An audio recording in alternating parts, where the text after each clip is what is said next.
Hey guys, and welcome to the patch notes for the 11th of April 2018 patch in Black Desert. So this patch brings with it the fairy system, which is sort of like a pet that instead of picking up does other cool utility things for you. And you also don't have to buy it from the Pearl Shop, you have to obtain it in game. So nice little change there. So the pet system is, well, the fairy system really, a little more intense and expansive than pets are. To obtain your fairy, you can obtain the item Sealed Fairy Wings, which are a quest reward for completing a series of quests that you can start at level 52 from Fairy Queen Thea. You must have already completed the quest Witch Hunting, so killing the Hexmary Witch, in order to get this quest. You can then obtain additional Sealed Fairy Wings by doing a daily quest that involves much of the same stuff you did to get your first Sealed Fairy Wings. Upon using the Sealed Fairy Wings, you will obtain a random Fairy Layla between tiers 1 and 4, and you may then register your new fairy at the Young Kamasil Tree at Kamasil Temple near Heidel. It's just a little east. If you move away from the Young Kamasil Tree before completing registration, the registration will be cancelled, and registered fairies can be summoned, grown, or released by clicking on the icon next to the right of the maid icon. So it'll be up here, near where your pet, maid, and worker icons are. Only one fairy can be registered, and if you wish to register a different fairy, you need to release your first fairy. And this is important because, unlike pets, you cannot feed fairies other fairies to increase their tier. You can only either obtain a higher tier fairy by getting a new one, or by trying to upgrade it, which is a fairly expensive process. Upon release of a fairy, fairy powder proportional to fairy tier and growth level will be obtained. All fairies have luck plus 1 as a default skill and can gain another skill for every 10 levels grown, and a random skill level 1 to 5 will be gained. You cannot change the level of the random skill gained. The higher the tier of the fairy, the higher its max level can be reached, and thus additional skill slots will be available. A fairy of higher tier will be able to obtain higher level skills. So, as you can see, there's a lot of RNG involved in this system. First, you want to get a high tier fairy, so either a brilliant or a radiant fairy. Then you want it to obtain good skills as well as high tier skills as you grow it. So, be prepared to have to grind for quite a while to get that perfect fairy for you. So, the skills that fairies can learn are the following. You've got Tingling Breath, which increases the underwater breathing based on the level. You've got Feathery Steps, which is pretty useless. It just reduces the weight penalty reduction. You've got Fairy's Tear, which allows for instant resurrection, but on a huge cooldown, and unlike Alien's Tear, it does not restore experience or crystals or anything else.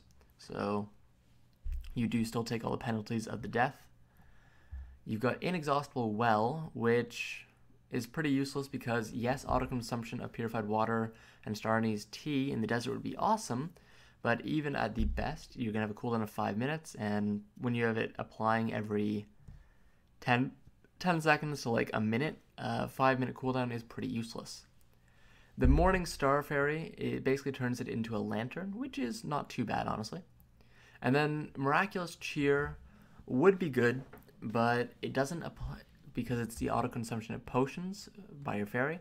The problem is it doesn't apply while you're moving, so you have to kind of stand still for your fairy to use Miraculous Cheer, and that makes it a lot worse. Although, personally, the ones I would look for on my fairy are Miraculous Cheer, Morning Star, and Tingling Breath. The rest of them, Fairy's Tear isn't bad to have, but there's other more useful skills, and Inexhaustible Well is just useless, and Feathery Steps, we're supposed to get a weight penalty reduction. The penalty for everything except attack and casting speed is going to be removed in a future patch if we follow what Korea's done, so Feathery Steps is also pretty useless. So, the skill Fairy's Tear does not recover Shattered Crystal or trade goods or items that have had enhancement degraded upon death.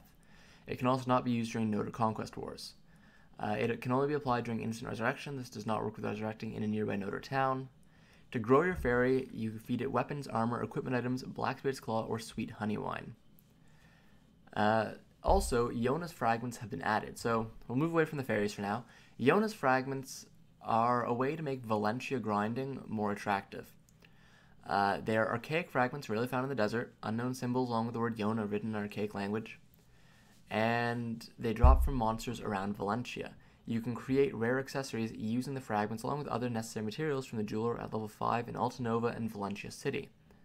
So you can create Crescent Ring, Cadre, Centaur and Basilisk Belt, as well as Serap's and Sissel's necklace with these items. And this is hopefully a way for them to increase the number of boss gear accessories on the marketplace to encourage players to enhance accessories more often, as accessories are pretty much the most expensive part of gearing up. Savage Rift reward system has been revised. For anyone that does Savage Rift, it will now be paid in silver instead of gold bars. You can now receive skill experience as a reward, which is pretty big for players that want to level in Savage Rift, as one of the big downsides was that you wouldn't have any skill points for all your new skills once you finish leveling. And the specific rewards and chance of getting rewards are here. Private mode has been added to the Arena of Arsha for anyone that wants to use the Arena of Arsha for 1v1s or team battles. So a lot of different things for that. A few little fixes and issues. Drop rates for Asula's weakened magic accessories have been increased by 50%, which is nice. The overall value of fish has been adjusted, increased by 25%. So this is a huge one for fishers. Like, yes, fishing, a large part of your profits does come from ancient relic crystal shards as well as events, but increasing the fish value by 25% is huge. Like, that's just huge. Overall value of trade goods has also been increased by 20%, which is pretty nice. No changes for processors, but hopefully this will, if this applies to trade crates as well, then processors will also see an uptick in items sold and potentially a higher price for items sold as more people want to get into trading and traders want to increase their, basically the amount that they sell. So, new challenges, event, Fairies Lost Items have been added to celebrate the addition of Fairy Layla. That'll last for 3 weeks from the 12th until the 2nd before maintenance. 1 hour playtime will reward event Lost Fairy Bag, maximum of 5 hours playtime allowed per day. And for every 10 Lost Fairy Bags, you can visit Queen Thea and Kamisil Temple to exchange for Layla's Petal ×1, which can be used to exchange for Sealed Fairy Wings, which will actually earn you a fairy. So this is a good way to get yourself a fairy without having to go through the tedious grinding to make yourself Layla's Petals. A special fishing point has been added to Ellie's Mystical Lake Festival. So this is very similar to the Termian Water Park event where there was a special fishing zone for a while. The koi can be caught through fishing here, and they can be sold at shops for 500,000 silver. So nice little gain for any fishers out there. Ellie's Mystical Lake events areas are now set as safe zones, which means there's no node wars on these days for these specific nodes: the Delphi Knight's Castle, Breetree Ruin, Karuta Cave, Delphi Outpost, Karonda Ridge, and Northern Wheat Plantation. Monday through Sunday, Saturday is exempt. Fix the issue where you could not sell Ellie's small water balloon. Fix the issue where description of items claimable upon opening spring water was missing from its tooltip. And tulips are also in full bloom in the beautiful world of Black Desert Online from the 11th after the maintenance until the 2nd before maintenance. These may have replaced the cherry blossoms. So apart from that, there are some bug fixes for classes. No major balance changes, but Rangers bug fixes are in effect a nerf. So there were issues where stiffness effect was applied even during the cooldown time if Breezy Blade was used after using Wind Step backwards. They fixed the issue where PvP damage was not reduced if you quickly used Absolute Will of the Wind while moving after learning the skill Ultimate Evasive Shot. Fixed the issue where PvP damage was not reduced if you used Absolute Will of the Wind during the cooldown time while standing still. And a few other small fixes to Ranger. For the rest of the classes, it's mostly just very small quality of life changes and a few tiny issue changes, nothing major though. And for item changes, they're trying to standardize all the buffs text on all items. So attack speed will always just say attack speed +1, all AP will always say all AP, damage reduction will always say all damage reduction. So they're trying to go through all the tooltips and make them consistent. Same with a few of the tooltips for these items. So Hunter's Salad, Pure Blackstones, a few different foods.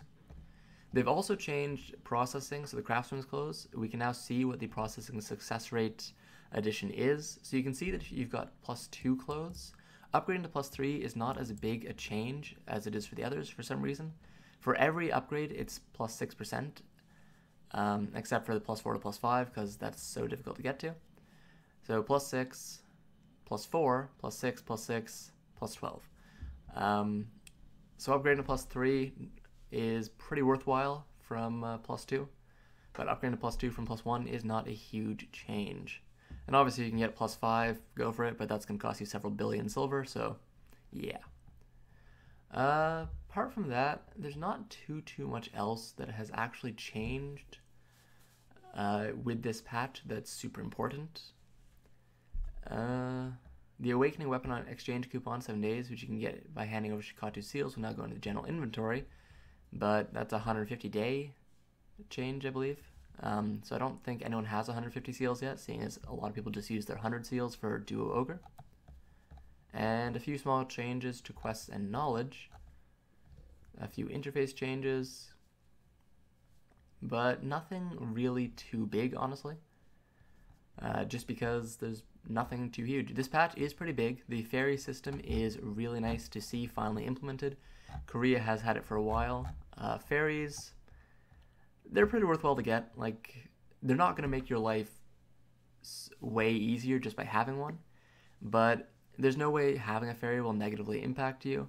It's a nice, cute little companion to have, and it's free in-game, so I mean, there's no reason not to get yourself a fairy, not to get yourself at least one of the little benefits.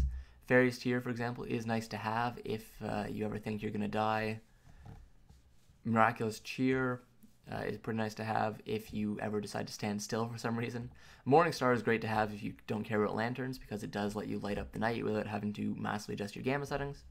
So having the fairy system is pretty nice to see. Anyways, guys, thanks for watching the video.